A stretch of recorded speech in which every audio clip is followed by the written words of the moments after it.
Comment allez-vous les hackers en culotte courte? Vous allez bien? Votre mois d'août se passe bien? Vous profitez de vos vacances au bord d'une piscine, d'un lac, de la mer, à siroter un cocktail pour pallier à ces chaleurs, ces fortes chaleurs?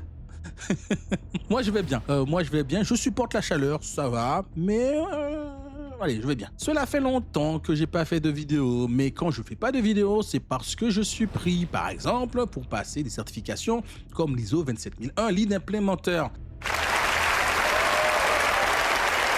Ah oui, la cybersécurité, c'est pas pour les saints d'esprit. Il faut être fou. On doit toujours apprendre, toujours être à jour. Et c'est bien comme ça. Allez, pour changer, aujourd'hui, je vais vous parler de piratage. Mais oui, de piratage. Quoi d'autre? Vous voulez que je vous parle de quoi d'autre, hein? de piratage, car ben oui, le 12 août, des mecs sur un forum cybercriminel ont balancé qu'ils se sont introduits tranquillement dans le système d'information de l'administration fiscale française et qu'ils mettent une partie de la base en vente. Quelques heures plus tard, patatras, Bercy confirme. Ah, c'est pas possible. C'est 678 000 particuliers et professionnels qui vont voir fuiter leurs revenus fiscaux de référence, leurs quotients familiaux et leur taux de prélèvement à la source. Envolé. Mais le chiffre là, oui, il y a le chiffre là, mais il y a un autre chiffre qui est important parce que l'intrusion, elle, datait de fin juin. Le chiffre qui compte, c'est le 7. Oui, le chiffre 7. Vous allez me dire, mais oui, il a craqué lui, il a pété une durite. Il est fou, Martoni. C'est quoi les refs? 7, c'est 7 semaines pendant lesquelles l'administration fiscale a ignoré, n'a pas voulu savoir, n'a rien vu, a fermé les yeux que des données étaient sorties de chez elle. Ah, 7 semaines. Une précision quand même, hein. Les espaces personnels d'impôts.gouv.fr n'ont pas été compromis. Donc, ni les identifiants, ni les mots de passe des usagers n'ont été compromis. On est sauvés. On est sauvés. On est sauvés. Pas du tout, Kennedy. C'est bordel. On est foutu. Allez, fin juin, premier accès légitime, point d'entrée, l'usurpation des identifiants d'un agent de la DGFIP, puis d'un tiers habilité. Pour rappel, un tiers habilité, c'est-à-dire une personne ayant des droits, un compte de service, un compte système, etc. Donc, un contrôle interne repère la connexion et les comptes sont coupés. Dossier clos, finito. Finito? Il n'y a plus rien à voir. En apparence, c'était fin juin, hein, puisque 29 juillet, un mois plus tard, seconde intrusion. Autre cible, cette fois-ci, c'est le serveur professionnel des données cadastrales. Vous savez, les parcelles de terrain qui est propriétaire de quoi et quoi. Vous savez, ceux où toutes les familles se battent dessus à chaque fois. qui regardent le terrain. Ben voilà, les 0 bytes. Les 0 bytes, ce sont les mecs qui revendiquent l'attaque. Par contre, les gars, faites un effort quand même, 0. Vous mettez tous les zéros dans la merde avec vos conneries, là. Les 0 bytes revendiquent publiquement la première intrusion, celle qui a été clôturée en juin. C'était le 12 août. Le lendemain, ils revendiquent la seconde intrusion. Le 14 août, communiqué officiel, communiqué 953 de la DGFIP, où la directrice évoque une attaque plus sophistiquée que les précédentes. L'accès, l'usurpation de l'identifiant, plus sophistiquée que les précédentes. Ok. Le 15 août, le parquet de Paris ouvre une enquête pour extraction frauduleuse de données et association de malfaiteurs. 7 ans de prison au passage. Donc, l'attaque sophistiquée là, parlons-en. Aucune faille logicielle publiée, aucun 0 day. Voilà. Emballé, c'est pesé. Identifiant valide. C'est tout. Voilà. Sophistiqué, par rapport aux précédentes. Sur le récit des attaquants, donc là c'est les attaquants, le point d'entrée serait un accès VPN utilisé par des agents. Bon, un accès VPN, c'est une porte d'entrée légitime vers le réseau. Un compte valide qui s'y connecte, d'un point de vue du système, c'est un agent qui travaille normalement. Pour la seconde intrusion, Claude Joe revendique en plus un contournement de l'authentification multifacteur. Attention, ce sont leurs récits. Bercy a confirmé l'usurpation d'identifiants, mais n'a jamais expliqué publiquement comment ils avaient été obtenus, ni confirmé le contournement du MFA. Donc là, il faut attendre un peu l'enquête pour voir qui dit vrai, qui dit faux. Le problème, parce qu'il y a un autre problème, c'est que personne n'a rien vu, ou ils ont ignoré. Moi, je dirais plus que personne n'a rien vu. Et je vais vous dire dans quelques secondes pourquoi c'est un autre problème. Avant tout, le 14 août, la directrice apporte une précision. Il n'a pas eu de requêtage massif par bot et pas d'ATP détectable dans le volume consulté. Donc, pas de comportements atypiques détectables. Autrement dit, il semble qu'il y a de la détection. Autrement dit encore, il y a possiblement des seuils de détection sur la partie exfiltration ou extraction de données. Parce que, je rappelle qu'ils ont rien vu. Les hackers n'y ont pas que consulté, ils ont aussi extrait des données. Ils sont restés sous les seuils d'alerte. Parce que si tu as de la détection avec zéro seuil, ça veut dire du volume, mais si tu détectes tout, tu le vois, l'extraction des données. Donc là, c'est une attaque assez lente, assez ordinaire pour ressembler à du travail de bureau. Et on rappelle, il n'y a pas eu de zéro day, il n'y a pas eu de logiciel compromis. C'est vraiment les accès. Ils sont entrés et ils ont sorti les données par des accès légitimes. L'administration a bien coupé les comptes qui ont sorti les données. Couper un accès et savoir ce que cet accès a emporté, c'est deux capacités différentes. La première révèle du contrôle. On contrôle qui accède à quoi et on coupe à des bons moments. Et la seconde relève de la journalisation. On journalise, on observe ce qui est accédé, du moins ce qui sort surtout, ce qui est exfiltré. Il semble qu'il n'y ait pas eu de journalisation. Je ne dis pas qu'il faut filtrer toutes les actions des agents, mais l'extraction de données hors des réseaux internes ou hors des réseaux autorisés, quand même, il faut, parce qu'il y a tous les outils possibles imaginables. Typiquement, en termes de réseau, on a bien sûr les éléments type firewall, on a même maintenant de la proxification sur les machines. Je dis machine, mais c'est plus PC portable, parce que là, un PC portable, on peut lui mettre un proxy en agent. McAfee, par exemple, SkyEye donne des agents qu'on installe sur les machines et ces proxys analysent le trafic réseau web, pas même du web. Et on peut mettre des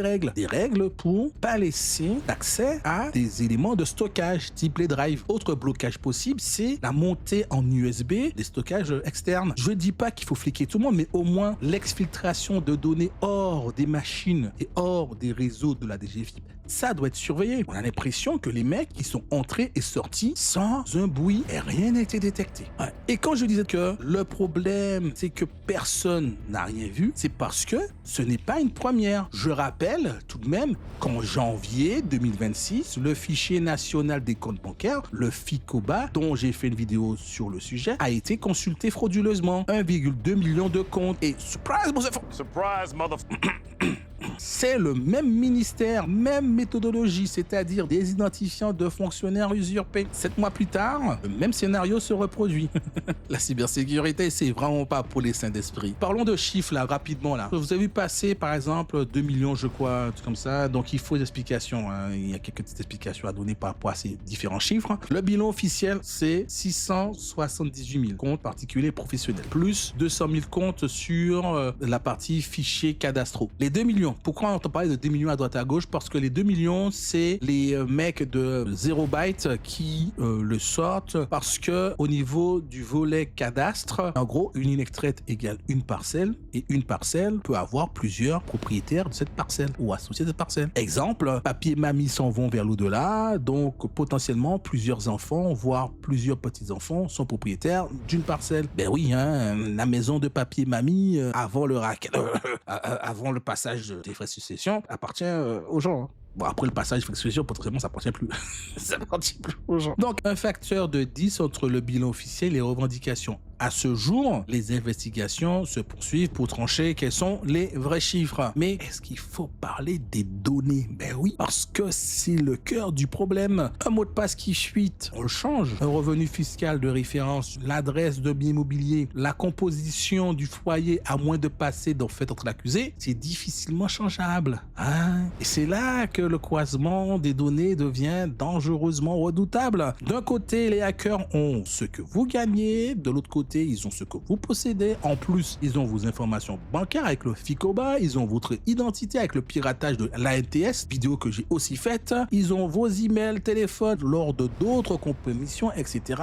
dans la cybercriminalité. Celui qui entre dans un système n'est presque jamais celui qui exploite les données. Les bases se revendent à des spécialistes, des brouteurs, des maîtres chanteurs. Attention, si vous êtes de la crypto, les mecs auront tout sur vous. Identité, information bancaire, c'est de la folie. Le gouvernement vient de jeter en pâture ses citoyens parce que le 17 août, 0 byte affirme à l'AFP avoir déjà vendu des fichiers à 2 acheteurs pour plusieurs milliers d'euros et que les données vont rester en vente. Affirmation invérifiable, certes, mais c'est comme ça que ça fonctionne. Les gens vont risquer leur vie là. Ah oui, oui, physiquement pour le coup. Là, on parle pas de surveiller uniquement vos données, vos mails, parce que pour pas avoir un brouteur qui vous envoie un mail. Là, on parle potentiellement, pour certains, de surveiller leur maison. Il faut rappeler quand même que lors du piratage de la Fédération française de sport de tir, des mecs se sont fait cambrioler chez eux à cause de ce piratage. Les bandits savaient que ces gens avaient des armes.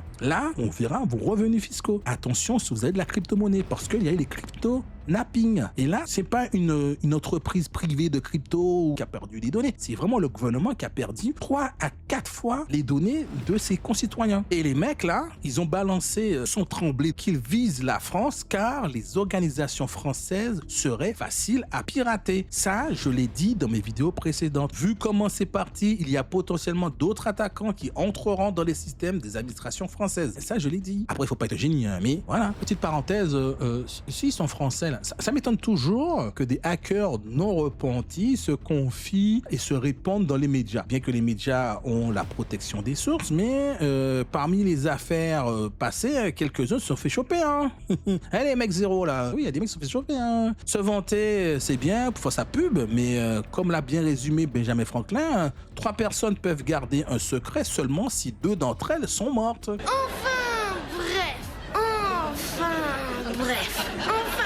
Enfin bref, le gouvernement avait annoncé fin avril un plan de renforcement de la cyber de l'État à hauteur de 200 millions. Ils avaient annoncé ça en avril.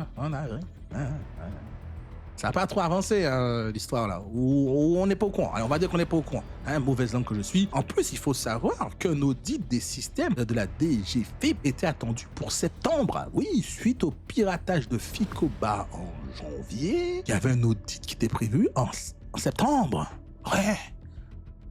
L'administration se voit pirater en janvier, détecte une nouvelle intrusion, coupe juste les accès, ignore complètement que potentiellement des fichiers étaient sortis, mais cette semaine à découvrir, ah merde, on m'a appris quelque chose, Punaise, mais la cybersécurité, c'est vraiment pas pour les faibles d'esprit, hein. Mais en fait, quand on y réfléchit bien, mais ce n'est pas un défaut de configuration ou autre, parce que voilà, c'est tout est légitime, c'est un défaut de compétence. Après, moi, je remets rarement en cause les compétences, parce que on peut apprendre tous les jours on apprend. Mais si c'est pas un défaut de compétence, c'est un défaut de mémoire. C'est possible de pas se souvenir que tu t'es fait pirater en janvier et ressortir le même problème quelques mois plus tard. Ou c'est les deux, parce qu'ils ont encore compromis un compte d'un agent. Donc la partie sous la sensibilisation n'a pas été faite, a été mal faite, ou a été mal apprise et mal comprise. Enfin bon, ainsi vont les news cyber. Allez, c'était Zéro Sécu, merci. J'espère que cette vidéo vous a plu. Abonnez-vous, likez et la cybersécurité est moins chère que gratuit. Ciao!